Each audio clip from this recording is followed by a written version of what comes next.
Yo, what is up? It's your boy Rick's Righteous, and I want to do another raf rant with you guys. This one will be on the fight between Canelo Alvarez versus Jaime Munguia for the undisputed titles at 168. That's going to be on May 4th. I hope you guys get to tune in.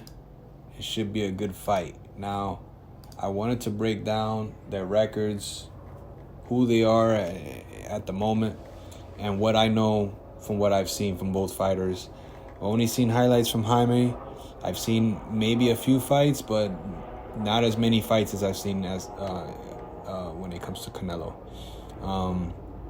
I saw a good amount of what I needed to see with him and John Ryder, and I saw Canelo versus John Ryder. I seen Canelo versus Charlo. I saw Canelo versus Gennady, and I saw him versus Bivol. I saw Caleb Plant. I've seen all of Canelo's fights, but I'm interested in what Jaime is gonna bring to the table. He only has one fight with Freddie Roach, so I think that's interesting. He's definitely trying to prepare him quickly as possible so he could be the next star of boxing. And right now, it looks like this fight could potentially be the fight of the year. VADA testing is involved. It's on Cinco de Mayo. Both fighters are Mexican. This is a big fight. And I think they see what's going on with Ryan Garcia. They see what's going on with all these other fights that are leading up. I mean, you got so many fights coming up. It's unbelievable, almost. Because almost every fighter is active. It's incredible. Just in May alone, there's big fights. Tyson Fury versus Alexander Usyk. That's a huge fight. And that's down the line. You got Inui fighting. That's down the line. Lots and lots of fights coming up. And not only just in May, but in the whole year. This summer is going to be packed with action. And I'm looking forward to it. I'm going to love every bit of it. This is why I stopped watching basketball, because it's just not entertaining enough for me. I mean, if you look at the schedule for big fights, it's pretty active and more active than ever, because obviously when we had COVID, it wasn't the same.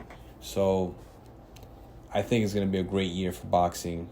But this fight right here, it's going to be potentially the fight of the year. And I think mainly why it's going to be the biggest fight of the year is because there's enough experience on the table for it to go any way. Jaime has 43 wins, 34 KOs. That's a ratio of 79%. He's 6 feet tall, good amount of reach, 27, so he's right there in his prime. He's ready to go. He's been in front of big crowds. He didn't always have clear wins from what I've seen. I've noticed that some people have criticized him in the past, and I've always watched from afar and things like that. So I don't know which fights those were, but like I said, he has a decent resume, and also he has some decent fights, like good opponents. The only problem is that it was all at 154 and 160. Some of those guys, they're not on the same punching power as Canelo. But he does have the height advantage on Canelo. He's, again, 27. That's a good age to start, actually start cracking into wanting to be a part of the top 10 pound for pound. That's where you want to be. He's been coasting. He's been shadowing. He's been in the background. Now it's time to bring you front and center and see what you got. There's been a lot of talk about Canelo fixing up some of his injuries. He's been healing a lot in some of his episodes with the, all access kind of thing going on.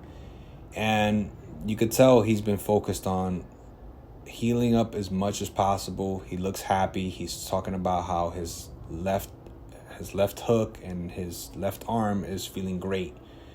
So he's very happy to be back because he feels like he's back. Obviously, with the amount of fights that he's had, it could come back like any day. You know what I'm saying? But we're not wishing that right now. He has 60 wins, 39 KOs. That's a ratio of 65, which is a little close to what Jaime got, but not exactly. My man has all the titles. He's been repping 168 pretty hard and going strong. But yeah, all it takes is one little mistake and those pains can come back. So let's see what happens. Is he that much older than Jaime? No. But he's been fighting since he was 15. And he's had some big fights over and over and over and over and over again. So I don't think Jaime's been tested as much as Canelo. You know what I'm saying? So let's look at Canelo's resume real quick, and let's see how he's won. So he hasn't had too many knockouts lately. Jermell Charlo slipped away. John Ryder was dropped. Charlo was dropped as well. John Ryder, I think that was a good fight. I think people overlook that fight. I really do. And I've been saying that for a while. That was a really good fight, but the problem is that there was moments there where it's obvious Canelo should have been on the front foot trying to knock him out and get him out of there. But regardless, the fight was scored unanimous and there was no backlash on who won the fight, so it doesn't matter to me how, I thought his performance was well, but being that he has injuries, yeah, it's gonna look like he didn't do that great, so the last 3 fights he's had, people think that he should have knocked them all out, but he can't knock them all out. One of them was with Gennady Golovkin, and he had 2 scorecards on there that were 115, 113. So they were thinking that it was a close fight. Being that I seen Triple G, edge Canelo in the first fight, it looked like to me that, Gennady was aging. So I didn't really care for that fight too much. But obviously that's something where Canelo, again, could have dropped Gennady and made him look bad, but he didn't. He just showed up and did what he could do. Now, his fight versus Bivol, he found out that he ain't the toughest guy in the room all the time. You know what I'm saying? He ain't the strongest guy. He ain't the toughest guy. He ain't the craziest guy. Because Bivol definitely showed, listen, you can't bully me like you do all those other guys. The fight was scored pretty close, like a 7-5 kind of deal.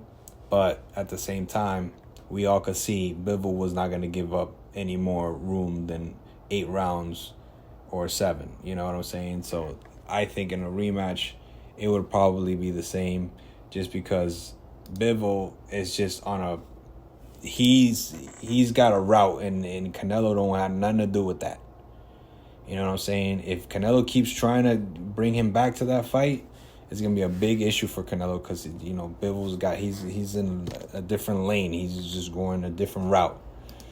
So that right there, I don't know if he wants to resurface with that, but if he does, then he's gonna have more problems, because eventually David Benavidez is gonna go back into that circle and enter and start that crap again. So I actually don't know whose side to pick on that one. I like what Benavidez is saying, but there's been a lot of talk in the media. Canelo's obviously outpricing himself, so it does look odd. But at the same time, I get what Canelo's doing. He's trying to be a businessman, and it just looks very bad when he talks what he says about David Benavidez. So I don't have really a side, because there's not too many other fighters that are on the level of Canelo and are promoters and have won as much as he had and has the resume that he has. There's no current active fighter that is on that level. So then, who am I picking? What do I think can happen? Those are the questions that most people will ask. So in my opinion, I think that if Jaime could move, be strategic, be skillful, but then at the same time be powerful and stand his ground with Canelo when it's time to do it and not just do it for the full 12 rounds, he has a chance. He has more than a puncher's chance because he's a little bit younger than Canelo. And I think he's ready. I really do think he's ready. And I think he wants those belts. I think he really, really wants those belts. There's a lot of people from Mexico that will pick a side easily, quickly, and be like, nah, I'm going with Jaime. So that's the reason why this fight can go either way. Is it 50-50? I'm not sure. But at the end of the day, I think it's closer than what people might think. And I think that some people are overlooking how good this fight could be. You know, this is one of those big fights that you're going to be like, oh, snap, I forgot Canelo's fighting. You know, it's one of those kind of fights. And then you see it and you're like, oh, snap. You know, this is a good fight. But the problem is that I still think that Canelo has the power. He has the power on his side. And he's very, very smart when it comes to footwork, placing his shots, watching his opponent, moving his head, just tagging at the right times, uppercuts, you name it, body punches. He's going for everything. And Canelo, he wants that spotlight again. He wants a big knockout. He hasn't had a big knockout. And that's why I was talking about his last 3 fights. He hasn't had a big knockout. Actually, the last four to five fights, you know, he hasn't had a knockout since Caleb Plant in 2021, you know. And that was like, I don't know if that was a stoppage or something. It could have been just a knockout, but yeah, TKO. But either way, man, he loves that. That's his favorite thing, is to be on social media, be on ESPN, and have a huge highlight of him knocking out someone on May 4th or Independence Day, Mexican Independence Day, or whatever. That's a big deal, man. That's a huge deal for Canelo. So I'm pretty sure. I shouldn't say pretty sure because, you know, I'm not God or anything. You know what I'm saying? But like, I really, really, really feel like this fight is gonna end in a knockout. You know, you got Jaime with 79% KO ratio. He has a little bit of innocence to him. So there's one thing where it could go the Caleb Plant route, where it's like he starts to look kind of like he doesn't know what he's doing, and then he gets dropped and he gets knocked out, or he's going to go more towards Canelo and more towards a KO, and then we have a firefight because you know that Canelo's not going to give up his ground. But if you ask me, I think what Freddie Roach is trying to do with Jaime is for him to be a little bit more disciplined, because Jaime, from what I'm seeing in the highlights and stuff like that, he does fight the Mexican style where he's trying to cut off the ring and just break you down. I wouldn't say he's a bully, but he's close to that. Canelo's a hybrid version of that. He can do both. But it's going to get to a point where they're going to have to decide, who's the alpha here? Because Canelo can play dumb for those first 2 rounds, and it's not going to go nowhere. But in my opinion, both of them being Mexican, both of them having high KO ratios, both of them knowing it's May 4th, they know what's at stake. They know how many people are going to be fighting this year. We got so many awesome fights this year. So many different signings and back and forth. People talking on social media. Gervonta, Shakur, this person, that person.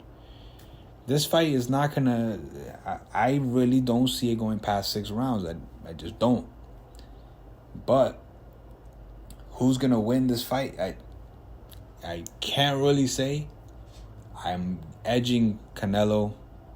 I'm thinking it's like more of a 55-60% chance that Canelo's going to win.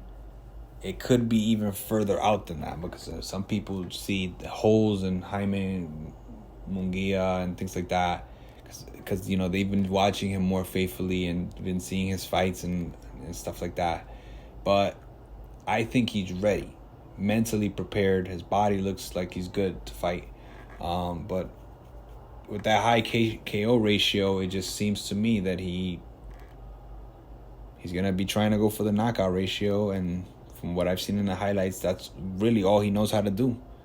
So Freddie Roach is there to just discipline him and be there for him to help him, like, pick his shots and to jab and to actually work off of like a knockout kind of like setup. So that's my take on it. That's what I'm seeing. I want to know what you guys think. How would it look if Jaime wins all those belts and then now we got another Mexican champ, and then Canelo's going to have to figure out what he's going to do from there on? Is he going to be trying to get a rematch? Does Jaime give him the rematch? Is Canelo going to be licking his chops like, damn, I bit off more than I can chew? It would be very interesting to me if Jaime won this fight, because nobody's picking him right now. I'm pretty sure, like, not that many people are picking him. Now, Mexicans, that's a different story, because they know this man. They're going to be there, so a lot of people are going to be there. Then at the same time, we know that there's like a division in Mexico. There's always divisions. People always deciding on which fighter is better when there's two Mexicans in the ring. They split hairs because these guys are both from there. So they're going to be like really, really, really excited to see the fight. I'm excited to see it. I want to know what you guys think, but it would be very interesting if Jaime won the belts. Canelo keeping them is also very good for the sport as well. But we don't know what his final answer will be after that fight, because we have to see the condition that Canelo's in. But again, I don't think that this is going to be like a shellacking or that Canelo's going to school the crap out of Jaime. It's possible, but that would mean that Canelo's not going to be interested in knocking Jaime out, and I don't think that that's his style. So either way, to me, it's going to end in a knockout. It's just impossible. It's in Vegas. It's practically a fight in Mexico. This fight, I mean, you can't ask for more than what you're getting on that day. It's literally that. Cinco de Mayo in Mexico. You know what I'm saying? There's going to be a knockout. There will be blood. So, guys, once again, I love talking to you guys. If there's any more fights that I can break down, I'm going to try my best. My schedule is crazy. But at the end of the day, I'm always looking forward to seeing more fights. I'm always trying to look at the news. And if you can, give me a follow on Instagram. So I have 2 social medias. One of them is more like a personal one, but I associate a lot of it with boxing. That one's going to be Raf 193, Rafa 193. That's on IG. And then the second one is Uptown Boxing. That one has more of like articles that I've put together myself, like, actual like memes, but that have like quotes in it and things like that, news and breakdowns as well, but mainly like news. And I'm trying to start uploading more interviews on there.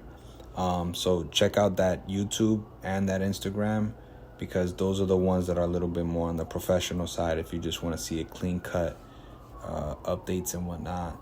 And then I do a lot of updating on the other one that I just mentioned, the Rafa 193, in my stories. So a lot of people know me for that. And then when you click on the story, then you get a chance to engage with me, and we can go back and forth on whatever's going on in the media. I also want to give a big shout out to Chicana Boxing. She's been pretty supportive.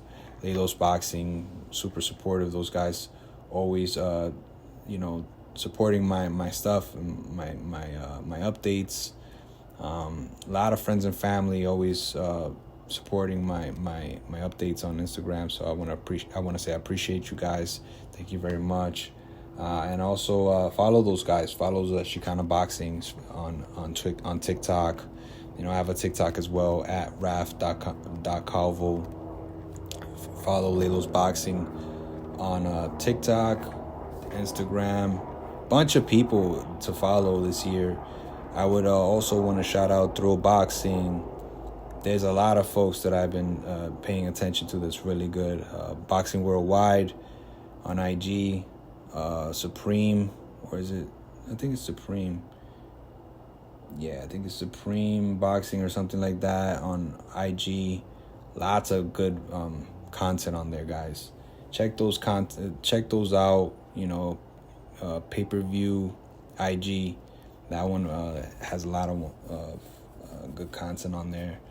So much stuff.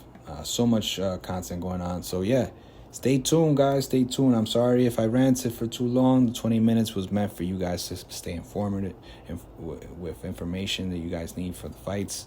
And you already know I'm here. If you want to contact me, feel free. But let's try to keep boxing alive, and I hope we have a great summer, great, safe summer with the family. And respects to all you guys. Peace out. Thanks for listening.